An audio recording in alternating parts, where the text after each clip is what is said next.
Hey YouTube, it's been a long time since I've made a video for this YouTube account, and today I had something I wanted to talk about regarding the Tesla CyberTruck because I did finally get an email saying that my truck is ready to configure, basically, and I recorded myself going through the configuration process and that type of thing, only to find out that my audio and video were grossly out of sync, so much that it was hard to watch, and I just felt like I needed to voice over the entire thing so you can't hear me talking anymore while the video is playing. So sorry, it's kind of annoying, but I'm going to go ahead and hit play on this video so you can see my screen, and I might just fast forward around a little bit to talk about it. But basically at this moment I was talking about the email and what it said, and the process that I went through. I think I ordered mine within about 5 minutes of the announcement Elon did on the stage.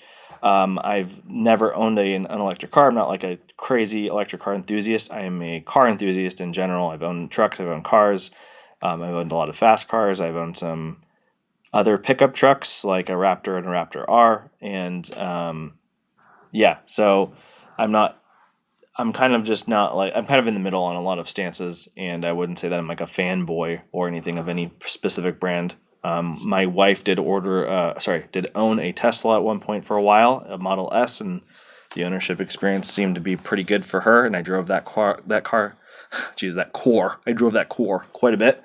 It was a nice core. It was a nice car though, for real. It held up pretty well. Didn't have very many problems, and she currently has a Rivian, and I can't say the same for that vehicle.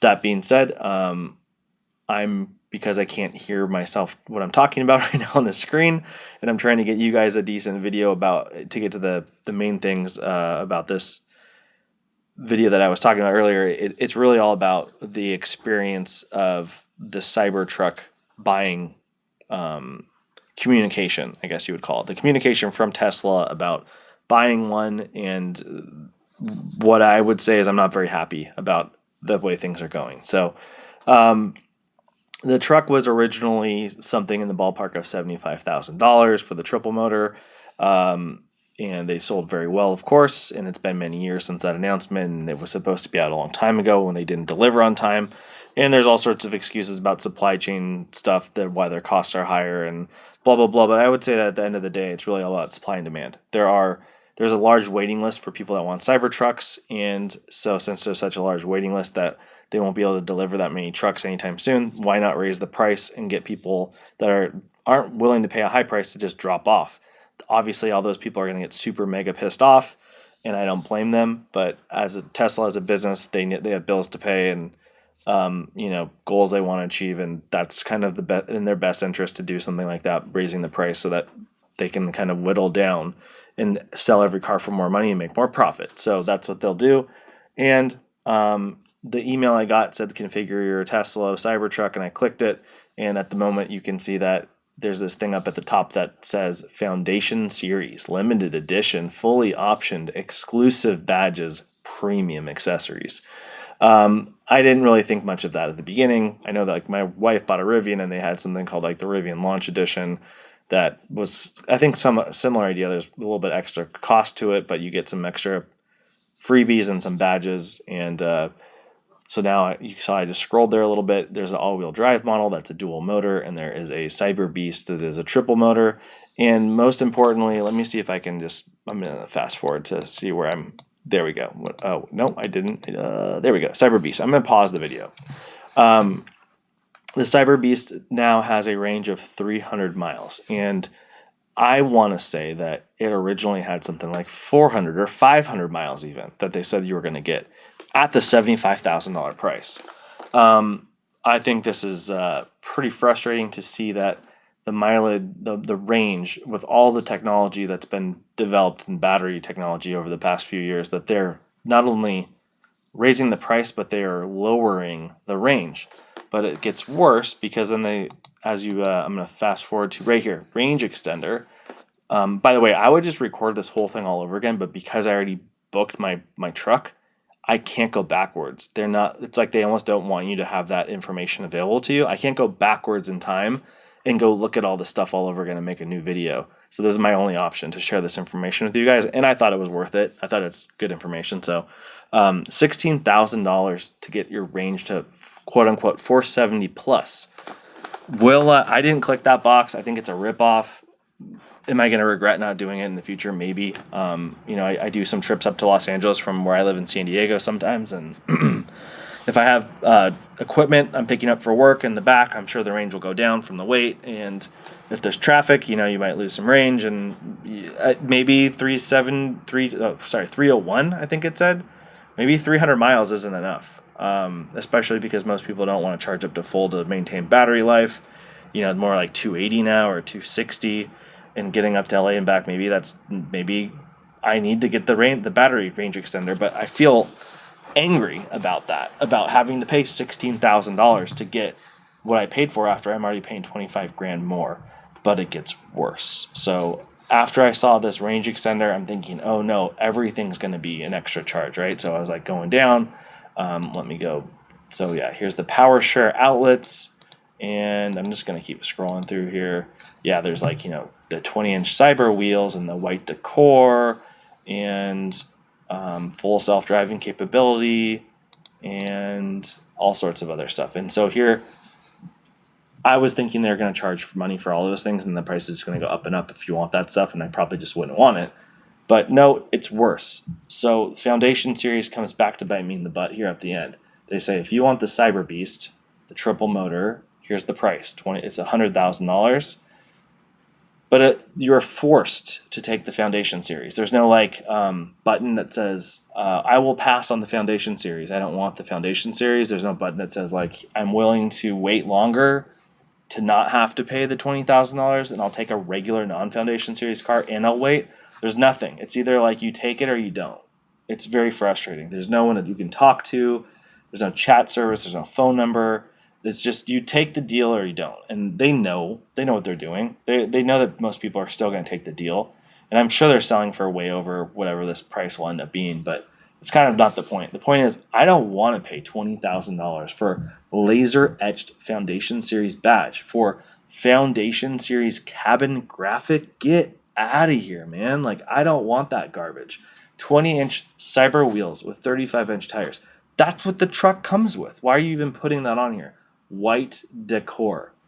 I try to not cuss in my videos because I don't know. I have kids and I usually want them to be able to watch my videos if they ever wanted to. And it's hard not to use bad words because, man, that's frustrating. Off-road light bar, premium accessories, power share, home these are all things that should just be on the truck. The only thing on this list that I see that I would want and I would pay for is full self-driving capability, which I did check that box back in the day. I think it was $8,000 or something way back 4 years ago or whenever that I ordered it. And yeah, so I think the truck was 75 grand and I clicked that box. Maybe it was 85. Now the truck is $100,000 and you have to pay $20,000 extra. That's your only option. And then they're on top of all these things. They're trying to make me feel like I'm saving money on gas.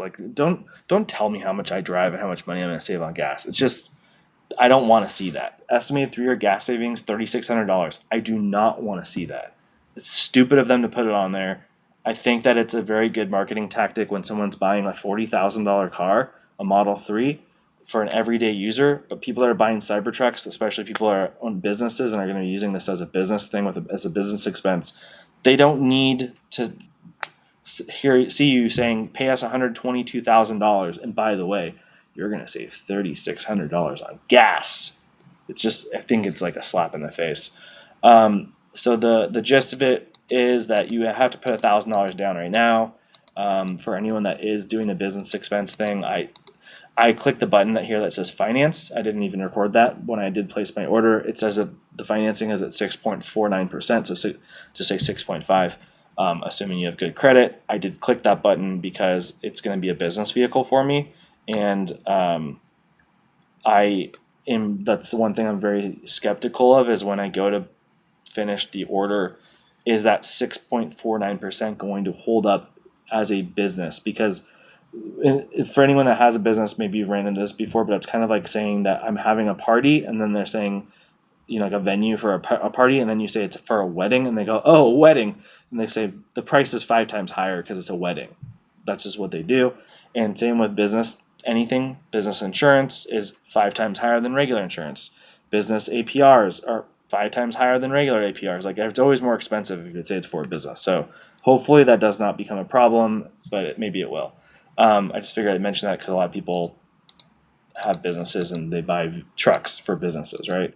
So I don't think there was anything else really worth talking about other than, I paid $1,000 deposit with a credit card, and they were really pushing the double motor. I'll go back here. Here's the dual motor version. It's less expensive by 20 grand.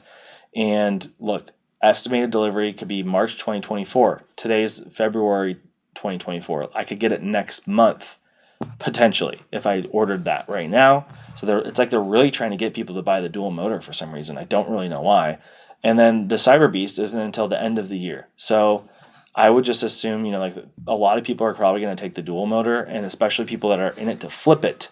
All they want to do is buy this thing, and they think they're going to make 40 grand, which I think they probably will. They're going to buy the dual motor one because that's going to be faster, and they want to make their money faster, right? And they want to be in early. They want to be before the market is saturated. So I want the triple motor. I want to drive it myself. I don't know if I'll keep it because I've never even got to drive one before. I don't even know if I like the truck. So hopefully I'll like it and I'll keep it. But that's it. Long video, probably. I have no idea how long I took jabbing about this. I'm really interested to hear what you people think about the Cybertruck, and don't bother telling me how ugly you think it looks. I could care less about your opinions about the looks. I care more about the financial stuff going on with the truck right now and what you guys think of it. If it seems pretty justified with this Foundation Series thing, or if you also think it's BS. So anyway, tell me how you feel in the comments, and I'll talk to you in the next one.